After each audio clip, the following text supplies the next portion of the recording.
We were in St. Paul this week to welcome the new sound of a local radio station. Here's an in-depth look at the rebranding of the station and what it means to the community.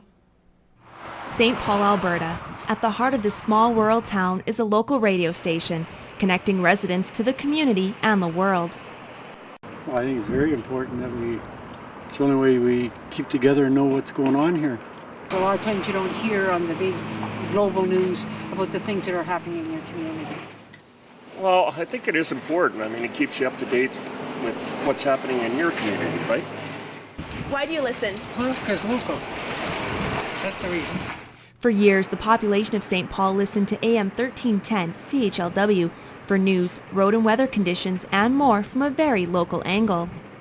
Locally, right here on the streets in St. Paul, it's this radio station, and Katrina can tell them what happened this morning over here that may not be covered at a larger outlet. So for a small town, its radio station is kind of like its town crier, its focal point, and we can react to someone that we saw on the street that morning or tell a funny story from yesterday afternoon at the grocery store. They want to hear what's going on with the local hockey teams, the local high school, all that stuff. So I think having a local radio station definitely gives them that, and they don't hear everything so much nationally, they hear everything more local. 97.7 The Spur, Patricia Conroy, Blank. A couple weeks ago, the radio station underwent a major transformation, including a flip to an FM signal and a new name.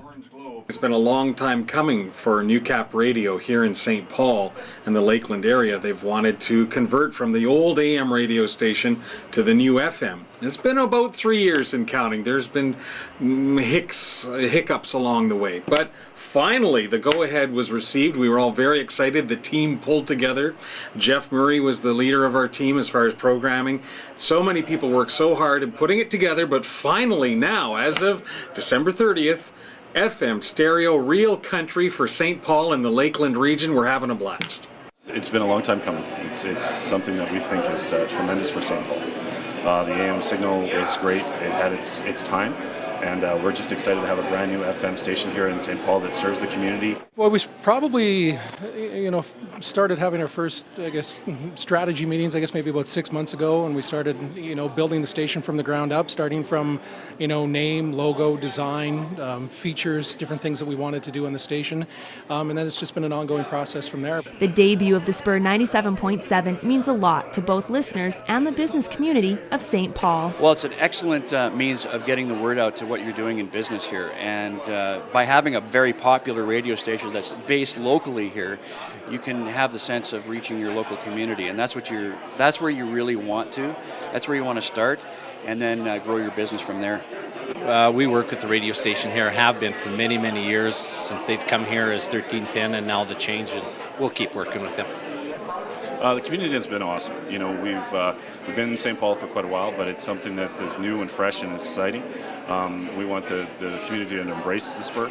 The team here at the Spur is just excited to be involved, and they can't wait to just keep rocking through 2012. And that wraps up this edition of Around the Region. If you have any questions or comments, we want to hear them. You can send an email to aroundtheregion@newcap.ca or visit us online at newcaptv.com. I'm Kayla Buchanan, and for all of us here at the studio, thanks for watching and good luck with those resolutions.